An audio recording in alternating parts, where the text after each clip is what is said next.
मेरा नाम कार्तिक है।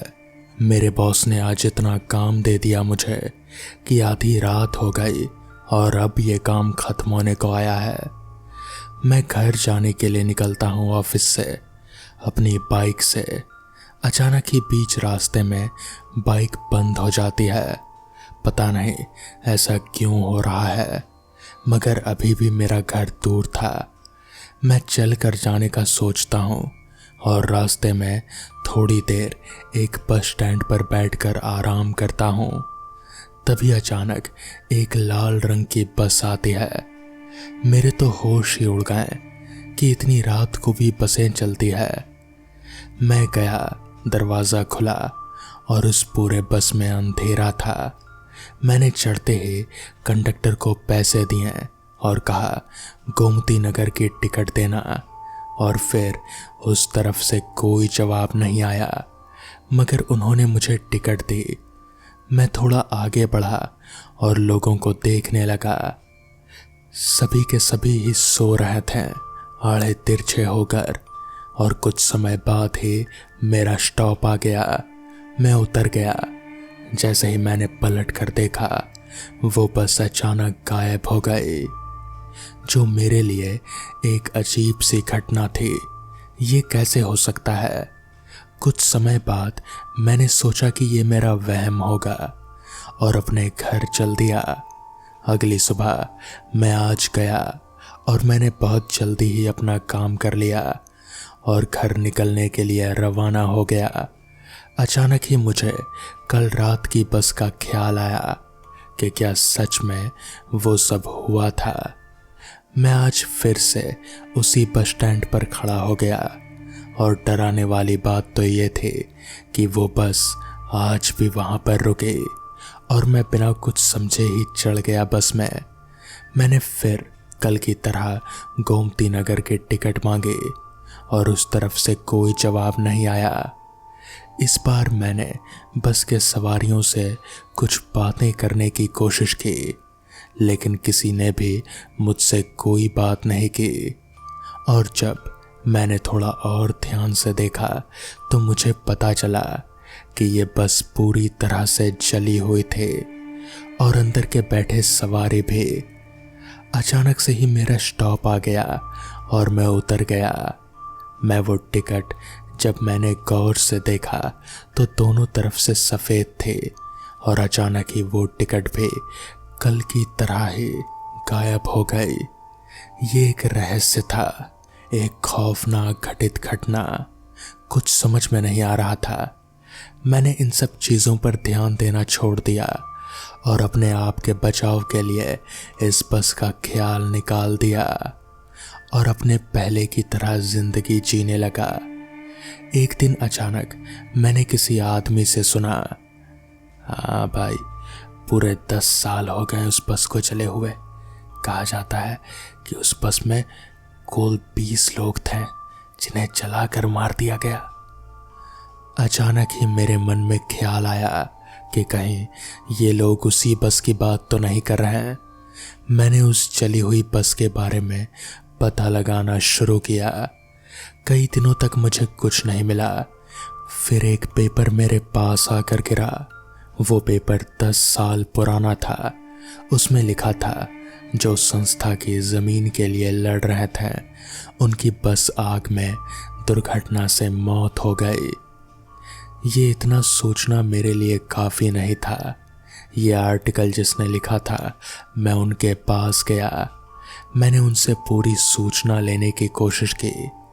उन्होंने पहले तो बताने से मना कर दिया, मगर अब मैं इतना आगे आ गया हूँ तो कुछ तो करना ही था। मैंने उस आदमी को पैसे दिए तो वो मुझे बताया कि क्या हुआ था और ये सब क्या था। ये आग सच में लगी थी या फिर लगाई गई थी। उस आदमी ने बताया कि उस बस में बैठे कुल 20 लोग थे जो एक ही केस लड़ रहे थे। इन्होंने अपनी संस्था के लिए एक ज़मीन ली थी।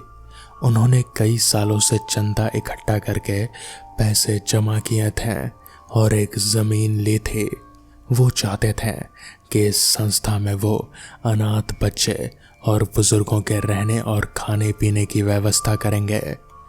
मगर उस जमीन पर एक बिजनेसमैन की नज़र थी। वो उस जमीन पर एक सिनेमा घर बनाना चाहता था। उस व्यापारी ने किसी तरह कहा अपने लिए कोई और जमीन देख ले, इसके बदले में वो पैसे दे रहा था। मगर वो जमीन सस्ते में लेना चाहता था। उसने कई बार धमकी भी दी तो कुछ लोग अपने कदम पीछे लेकर हट गए, मगर ये 20 लोग वो नहीं माने और उन्होंने उस बिजनेसमैन के खिलाफ केस कर दिया। जब कोर्ट में सुनवाई थी, जब वो जिस बस में जा रहे थे उसके ब्रेक फेल अचानक हो गए और फिर अचानक से पता नहीं कैसे बस में आग भी लग गई और वो सारे के सारे लोग उसमें जलकर मारे गए। ये लोग जब कोर्ट में उपस्थित नहीं हुए तो जज ने अपना फैसला बिजनेसमैन के हक में सुनाया। कार्तिक मन ही मन बोला कि अब वो उन लोगों की मदद करेगा। और फिर एक दिन वो बस स्टैंड पर आ गया। उसने फैसला किया कि बस के लास्ट स्टॉप तक जाएगा और कुछ घंटों के सफ़र के बाद बस एक जगह जाकर रुकी। वो जगह कब्रिस्तान थे। सब लोग एक एक कर बस से उतरकर अपने अपने कमरों में सो गए। अब कार्तिक को समझ आता है कि ये लोग रोज़ उस केस के लिए कोर्ट की तरफ जाने के लिए निकलते हैं और उस समय पर वहाँ नहीं पहुँच पाए तो रोज़ वो दिन बार दोहराते हैं। इनकी आत्माओं को शांति नहीं मिली अभी तक। अब कार्तिक फैसला कर लेता है वो उनकी मदद करेगा और अपने दोस्त को शामिल किया और पता लगाया कि वो बिजनेसमैन अभी कहाँ है और उस ज़मीन के बारे में जो संस्था के लिए ली गई थी। उस ज़मीन पर एक बहुत बड़ा सिनेमा घर बन चुका था जो कि बहुत ही फेमस हो गया था। अब बस उन 20 लोगों की मौत की सच्चाई सबके सामने लाना था। हम सब ने यानी कि कार्तिक और उसके दोस्तों ने मिलकर पहले उस व्यापारी से मिले और फिर मैंने और मेरे दोस्त ने एक इन्वेस्टमेंट करने का प्लान बनाया और उनसे मिलना भी चाहते थे।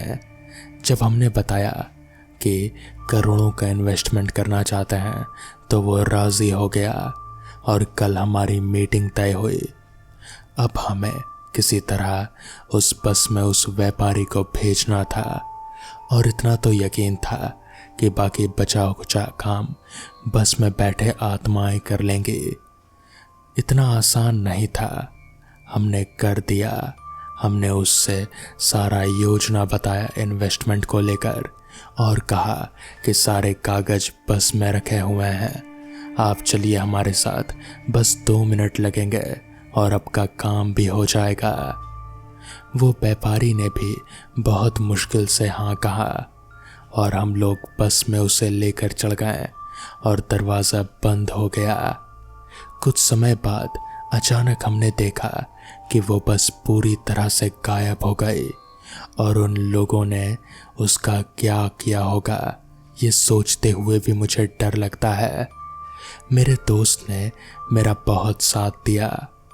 आखिर में हमने एक और काम किया। हमने एक वीडियो बनाकर ये सारी कहानियाँ बताई, उन 20 लोगों के बेरहमी के मौत और उस ज़मीन के बारे में। कई लोगों ने खुलकर दान किया और हमने एक ज़मीन ली और आखिरी में उन्हें संस्था बनाया गरीब बच्चों और बुज़ुर्गों के लिए। सच में कई लोगों की मदद हो गई। अगले दिन रात को मैं उसी बस स्टैंड पर बस का इंतज़ार कर रहा था, मगर वो बस आई ही नहीं। तो दोस्तों, ये थी आज की पहली कहानी। तो चलिए बढ़ते हैं आज की दूसरी कहानी की ओर। हाईवे मुसाफिरों को मंजिल तक पहुंचाने के लिए होता है। ये सफ़र को आरामदायक बनाता है, पर कई बार सफ़र अचानक ही एक ऐसा नया मोड़ ले लेता है जो सब कुछ बदल देता है। ऐसा ही एक हाईवे है नागपुर से नासिक जाने के लिए। यह हाईवे जंगल और पहाड़ों के बीच से गुजरता है। रात को यहाँ से गुजरना एक अजीब सा एहसास देता है। हवाओं में अजीब सी ठंड आ जाती है, पर साथ ही कुछ खास प्रकार के लोगों के लिए ऐसी रातें वरदान साबित हो जाती हैं। ऐसी ही एक खूबसूरत चांदनी रात में एक कार नागपुर से नासिक जा रहे थे। कार में 3 लोग सवार थे। कार का ड्राइवर अमित, कार के ड्राइवर की बगल वाली सीट पर था रंजीत और पीछे की सीट पर एक अधेड़ सी उम्र का इंसान था, मनोहर। मनोहर के पास एक बैग था जिसे वो एक हाथ में पकड़े चिंता में बैठा था और थोड़ी थोड़ी देर में अमित को गाड़ी तेजी से चलाने को कह रहा था। थोड़ा आगे जाने पर दाएं हाथ पर एक मोड़ आया। मोड़ को पार करके जैसे ही आगे बढ़े, सामने एक बड़ा सा कोहरा दिखा, जिसकी वजह से गाड़ी को थोड़ा धीमा करना पड़ा। 4 लेन की रोड होने के बावजूद भी ये अक्सर रात के 11 बजे के बाद सुनसान जैसा हो जाता था। जैसे ही उन्होंने कोहरे को पार किया, उन्हें सामने रोड पर एक लड़की लेटी हुई दिखी। देखने से तो ऐसा लग रहा था जैसे वो मर चुकी है या फिर बहुत ही घायल अवस्था में पड़ी हो। अमित को गाड़ी बीच में ही रोक देनी पड़ी। जैसे ही गाड़ी रुकी, मनोहर परेशान हो गया और अमित को किसी भी तरह गाड़ी निकाल लेने को कहा। पर अमित वैसे भी किसी इंसान पर गाड़ी चढ़ा तो नहीं सकता था। अमित बाहर निकलकर उस लड़की को देखने का प्लान बना ही रहा था कि तभी कहीं से 3-4 आदमी नकाब पहने कार को घेर लिए। इससे पहले कि कोई कुछ समझ पाता, उन्होंने बंदूक निकाल ली और बंदूक के बटन से उन्होंने खिड़कियां तोड़ दी। अमित और रंजीत के सिर पर बंदूक तान दी। उन नकाब पोशों ने पीछे बैठे मनोहर से बैग मांगी, पर मनोहर बैग देने को तैयार नहीं हुआ। इस पर मनोहर के बगल खड़ा तीसरा नकाब पोश गुस्से में आ गया और उससे गोली चल गई। गोली सीधा मनोहर के सिर पर लगी और वो तुरंत ही ढेर हो गया। उसके हाथ से उसका बैग छूट गया और लड़की को मिलाकर वो 5 लोग तुरंत ही जंगलों में गायब हो गए। थोड़ी दूर जाने पर एक नकाब पोश ने उस नकाब पोश को कॉलर से पकड़ लिया जिसने गोली चलाई थी। पागल हो गए हो क्या? कितनी बार मैंने बोला है गोली नहीं, हमें किसी की जान नहीं लेनी है, लूटना है और बस चलते बनना है। नकाब पोश ने अपना कॉलर छुड़ाया और मास्क निकालकर उल्टा पहले नकाब पोश पर ही चिल्लाने लगा। मुझसे रहा नहीं गया, मेरे पास और कोई रास्ता नहीं था। मुझे पैसों की जरूरत थी और वो बूढ़ा, वो किसी भी तरह बैग देने को तैयार नहीं था। हम जोर जबरदस्ती करेंगे, मारेंगे, पीटेंगे, पर जान नहीं लेंगे, यही रूल था हमारा। और तुमने रूल तोड़ दिया। अब तुम हमारे ग्रुप में नहीं रह सकते। अपने पैसे लो और चलते बनो। तुम उस अजनबी के लिए मुझे बाहर निकालोगे? बात अजनबी की नहीं, बात उसूल की है। तुमने उसूल तोड़ा है। बात ज्यादा ना बढ़े, इसलिए पैसे बांटकर अलग अलग हो जाना ही बेहतर था। पहले नकाबपोश ने मास्क उतारा और एक पेड़ के नीचे बैठ गए और माल का बंटवारा करना शुरू किया। सबसे पहले लूटे हुए सामान की गिनती शुरू हुई। अमित और रंजीत के बगल में खड़े नकाबपोशों ने अपने पास माल निकाला। दोनों के पास 2 घड़ी, 3 अंगूठी और 2 सोने की चैन और एक बटुए में 10,000 रुपए थे। कुल मिला जुलाकर 25 से 30 हज़ार के आसपास का माल होगा। ये उनका अनुमान था। अब बारी बैग की थी। बैग खोला गया।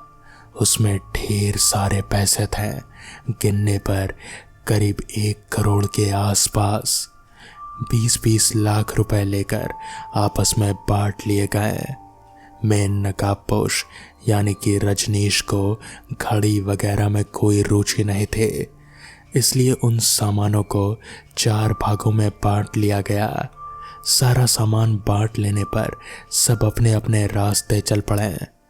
उधर अमित ने गाड़ी घुमा ली और नज़दीकी हॉस्पिटल में मनोहर को ले जाने लगे। हाईवे के पास ही एक हॉस्पिटल था। दोनों ने मनोहर को इलाज के लिए भर्ती कराने की कोशिश की, पर डॉक्टर ने उसे मृत घोषित कर दिया। पुलिस आई, लाश का पोस्टमार्टम हुआ और लाश अमित और रंजीत को सौंप दी गई। दोनों लाश लेकर वापस नागपुर चले गए। 2 महीने बाद उसी हाईवे के बगल में एक पेड़ के पीछे एक इंसान खड़ा होकर किसी का इंतजार कर रहा था। तभी एक गाड़ी आई।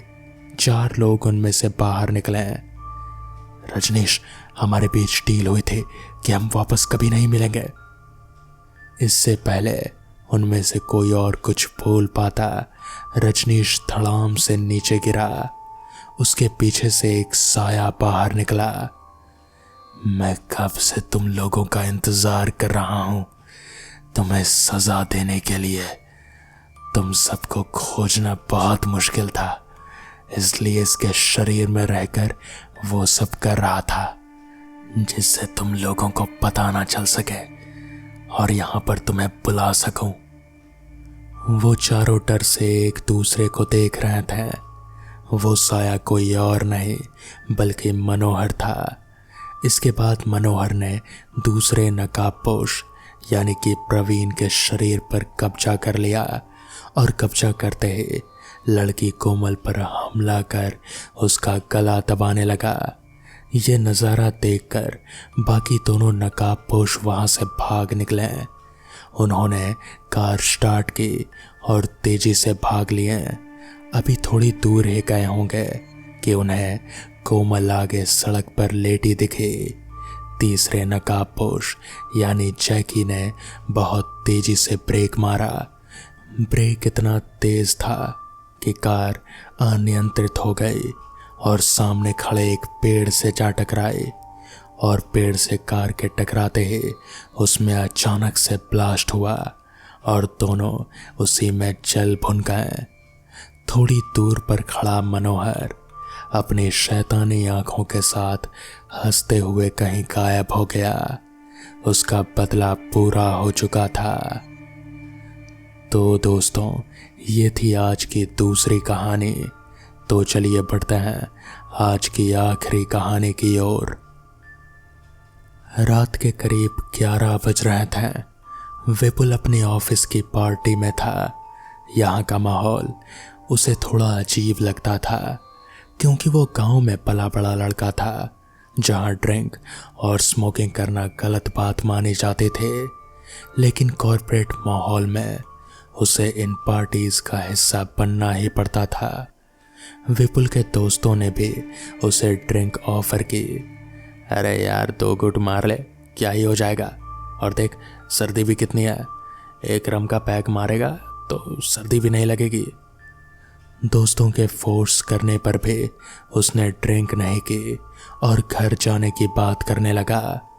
उसके दोस्तों ने बहुत कहा कि रास्ता सुनसान है, कल सुबह जल्दी चले जाना, पर उसने किसी की एक ना सुनी और लगभग रात के 11:30 बजे वो अपने घर के लिए निकल गया। रात का समय था, मौसम ठंडा था और हाईवे लगभग सुनसान पड़ा था। उसने अपनी बाइक की रफ्तार थोड़ा बढ़ा दी ताकि जल्दी घर पहुंच सके।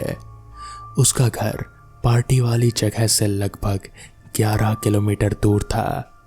वो करीब 5 किलोमीटर ही चला होगा कि उसने देखा सड़क के किनारे भीड़ जमा है और लोग तरह तरह की बातें कर रहे हैं। भीड़ के पास जाते ही उसने अपनी बाइक धीमी की और रुक कर पूछा, क्या हुआ भाई? वहां मौजूद आदमियों में से एक आदमी बोला, भाई साहब बहुत भयंकर एक्सीडेंट हुआ है। बेचारा बाइक से अपने घर जा रहा था पर ट्रक ने बहुत तेज टक्कर मार दी। लड़के की मौके पर ही मौत हो गई भाई साहब। विशाल ने दूर से ही देखा रोड के किनारे बहुत सारा खून बिखरा हुआ था और वहां टूटी हुई बाइक के टुकड़े भी थे। ये देखकर उसने सोचा, बेचारे के साथ बहुत गलत हुआ। अफसोस के साथ उसने अपनी बाइक स्टार्ट की। तभी उसे एक आवाज सुनाई दी, अरे बाबूजी, क्या आप मुझे आगे के गांव तक छोड़ देंगे? विशाल ने दूर से देखा, वहां खून बिखरा था और एक टूटी हुई बाइक पड़ी थी। उसे हल्की घबराहट हुई। तभी वो आदमी बोला, अच्छा भाई, मैं भी उसी तरफ जा रहा हूं, तुम्हारे साथ बैठ जाऊं? विपुल ने पहले तो थोड़ा आनाकानी की, फिर बाद में वो भी मान गया। वो आदमी उसकी बाइक के पीछे बैठ गया। विपुल ने अपनी बाइक स्टार्ट की और बाइक चलाने लगा। सुनसान रोड, दोनों तरफ पेड़ों से ढकी हुई थी जो देखने में बहुत डरावनी लग रहे थे। तभी विपुल की बाइक के पीछे बैठा आदमी बोला, तुम्हें पता है यह हाईवे श्रापित है। यहाँ जो भी रात को गुजरता है वो कभी अपने घर नहीं पहुंच पाता। ये सुनकर विपुल डरते हुए बोला, ये कैसी बातें कर रहे हो? श्रापित जैसा कुछ नहीं होता। तभी वो आदमी एक कुटिल हंसी के साथ बोला, मत मानो, पर यह बात तुम्हारे भले के लिए ही थी। थोड़ी दूर जाने के बाद वो आदमी बोला, बस मुझे यहीं उतार दो। विपुल ने बाइक रोकी और बोला, पर यहाँ तो कोई गांव है ही नहीं। लेकिन वो आदमी वहीं उतर गया और अंधेरे में कहीं गायब हो गया। ये देखकर उसका डर थोड़ा बढ़ गया। उसने बाइक स्टार्ट की और 80 की स्पीड से बाइक चलाने लगा।